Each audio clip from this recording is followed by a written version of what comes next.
Assalamualaikum warahmatullahi wabarakatuh.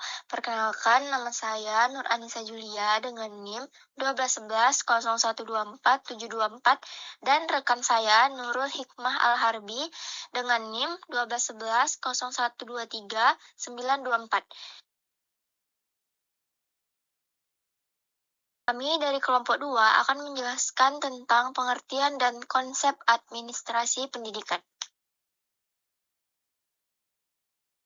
Pembahasan kita kali ini adalah yang pertama, bagaimana pengertian administrasi pendidikan, yang kedua, bagaimana konsep administrasi pendidikan, yang ketiga, bagaimana konsep administrasi pendidikan dalam perspektif Islam, dan yang terakhir, apa tujuan administrasi pendidikan. Baiklah, kita akan masuk ke pembahasan pertama, yaitu pengertian administrasi pendidikan. Administrasi pendidikan merupakan perpaduan dari dua kata, yakni administrasi dan pendidikan, yang masing-masing dari kata tersebut memiliki arti tersendiri, tetapi bila dirangkaikan membentuk arti baru. Berdasarkan etimologis, administrasi berasal dari bahasa Latin yang terdiri dari kata ad dan ministro. Ad mempunyai arti kepada dan ministro berarti melayani. Secara bebas dapat diartikan bahwa administrasi itu merupakan pelayanan atau pengabdian terhadap subjek tertentu.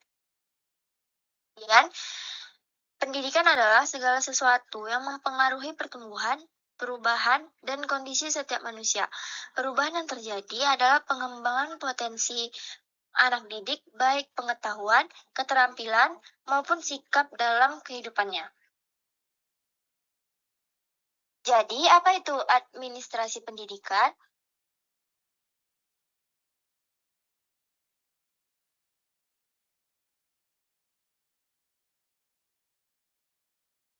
Bisa kita lihat dari beberapa pendapat para ahli, yang salah satunya yaitu Hadari Nawawi. Beliau berpendapat bahwa administrasi pendidikan adalah serangkaian kegiatan atau keseluruhan proses pengendalian usaha kerjasama sejumlah orang untuk mencapai tujuan pendidikan secara sistematis yang diselenggarakan dalam lingkungan tertentu, terutama dalam lembaga pendidikan formal. Selanjutnya, menurut Engkoswara. Engkoswara berpendapat administrasi pendidikan adalah ilmu yang mempelajari penataan sumber daya manusia, yaitu kurikulum dan fasilitas untuk mencapai tujuan pendidikan secara optimal, dan penciptaan suasana yang baik bagi manusia dalam mencapai tujuan pendidikan. Yang terakhir yaitu menurut Sondang P. Siagian. Menurutnya, administrasi merupakan sekumpulan proses kerjasama yang didasarkan atas kebijakan bersama yang sudah ditentukan untuk mencapai tujuan bersama yang telah ditentukan secara matang sebelumnya. Jadi dapat disimpulkan bahwa administrasi pendidikan adalah segenap proses pengolahan atau pengintegrasian segala sesuatu atau potensi dalam suatu aktivitas kelembagaan, baik personal, spiritual, dan material, yang bersangkutan dengan pencapaian tujuan pendidikan. Selanjutnya, pembahasan kedua yaitu konsep administrasi pendidikan.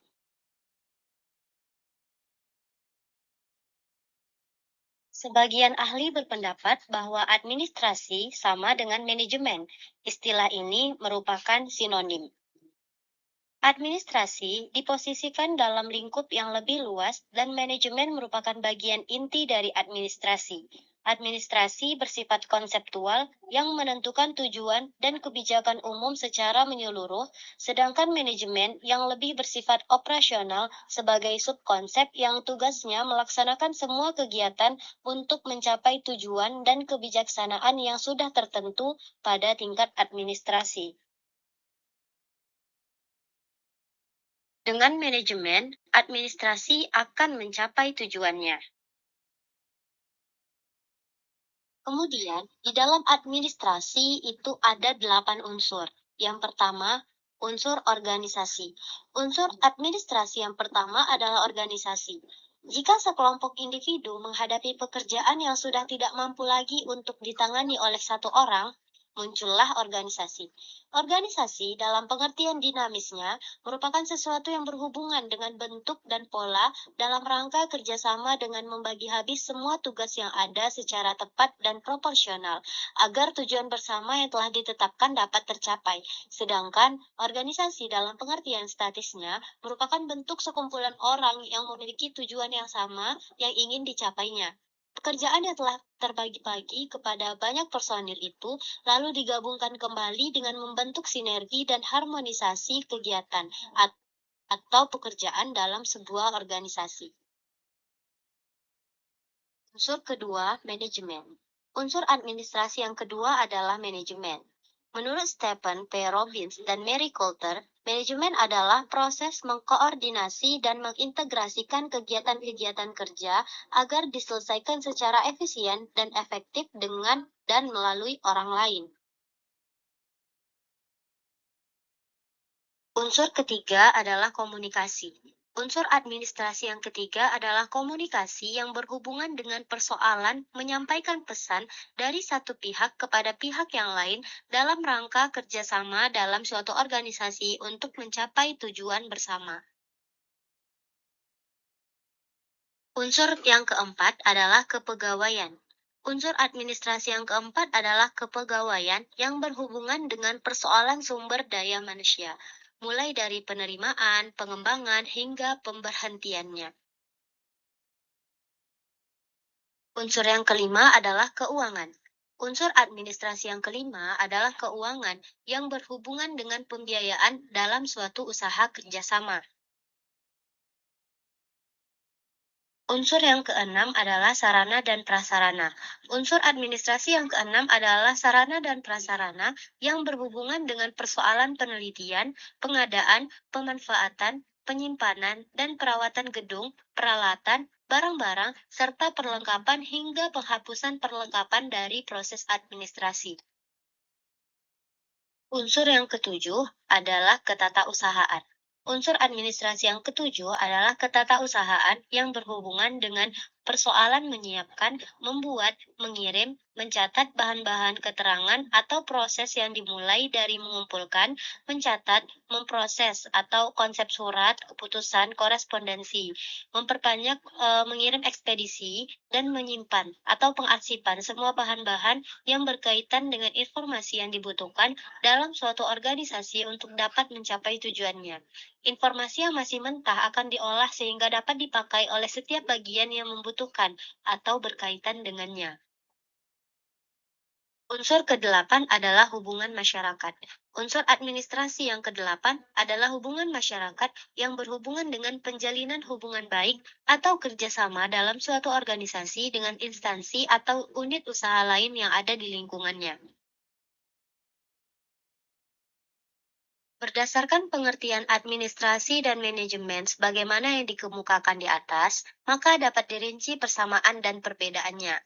Persamaannya, yang pertama, sama-sama memerlukan kerjasama antara dua orang atau lebih. Yang kedua, tujuan organisasi yang ingin dicapai ditentukan secara rasional. Yang ketiga, administrator dan pengelola tidak menjalankan sendiri kegiatan operasional. Sedangkan perbedaannya adalah, yang pertama, administrasi mempunyai fungsi untuk menentukan tujuan yang ingin dicapai dan menetapkan berbagai kebijaksanaan umum guna mencapai tujuan tersebut. Manajemen mempunyai fungsi untuk merencanakan, menyelenggarakan, dan menilai kegiatan dalam mencapai tujuan organisasi atau lembaga. Kegiatan dalam manajemen itu sudah tentu ada dalam ruang lingkup kebijaksanaan umum yang dirumuskan dalam administrasi. Yang kedua, fungsi administrasi bersifat menyeluruh dan berlaku untuk semua organisasi, sedangkan fungsi manajemen dibatasi dalam suatu organisasi atau lembaga. Pembahasan yang ketiga adalah konsep administrasi pendidikan dalam perspektif Islam. Administrasi pendidikan dalam Islam. Kata administrasi atau manajemen merupakan salah satu arti dari kata tadbir, bentuk masdar dari kata kerja dabbaro al-amr, yang artinya untuk menyelesaikan urusan sampai akhir. Pengertian istilah yang komprehensif mengenai tadbir yaitu menguji atau memeriksa akibat-akibat atau hasil dengan mengetahui apa yang baik dan menaruh perkara dengan pertimbangan ilmu tentang akibat-akibat yang dihasilkan. Salah satu surah yang menjelaskan kata dabbaro adalah Quran Surah Yunus ayat 3. Di sana kita dapat melihat yang ditandai dengan warna merah, yudabbir, artinya mengatur. Bismillahirrahmanirrahim. Inna rabbukumullahu alladhi khalaqas samawati wal arda fi sittati ayyamin thumma stawa 'alal 'arsy. Yudabbirul amr. Ma min syafi'in illa min ba'di idnih. Dzalikumullahu rabbukum fa'buduh afala tadakkarun. Sesungguhnya Tuhan kamu ialah Allah yang menciptakan langit dan bumi dalam 6 masa. Kemudian dia bersemayam di atas arsy untuk mengatur, yudabbir, untuk mengatur segala urusan. Tiada seorang pun yang akan memberi syafaat kecuali sesudah ada izinnya. Zat yang demikian itulah Allah, Tuhan kamu. Maka sembahlah dia. Maka, apakah kamu tidak mengambil pelajaran? Pembahasan keempat adalah tujuan administrasi pendidikan. Jadi, apa tujuan dari adanya administrasi pendidikan? Tujuan administrasi pendidikan adalah berusaha untuk menunjang tercapainya tujuan pendidikan tingkat satuan pendidikan yang tertuang di dalam visi, misi, dan tujuan sekolah atau madrasah, dan tujuan pendidikan nasional yang tertuang di dalam Undang-Undang Nomor 20 Tahun 2003 tentang Sistem Pendidikan Nasional Pasal 3 untuk berkembangnya potensi peserta didik agar menjadi manusia yang beriman dan bertakwa kepada Tuhan Yang Maha Esa, berakhlak mulia, sehat, berilmu, cakap, kreatif, mandiri, dan menjadi warga negara yang demokratis serta bertanggung jawab. Nah, sampai di sana pembahasan tentang pengertian dan konsep administrasi pendidikan. Maka, kami menyimpulkan bahwasannya administrasi memiliki peran yang sangat penting dalam pendidikan, di mana salah satu peran pentingnya seperti dengan memberikan penghargaan dalam setiap pendidikan yang berusaha untuk meraih kesuksesan dalam administrasi pendidikan yang dapat menyatukan masyarakat dengan lembaga pendidikan dan mampu memajukan dan mempositifkan pandangan masyarakat terhadap pendidikan agar pendidikan lebih berkembang. Cukup sekian presentasi dari saya, Nurul Hikmal Harbi, dan rekan saya, Nur Anissa Julia. Terima kasih. Wassalamualaikum warahmatullahi wabarakatuh.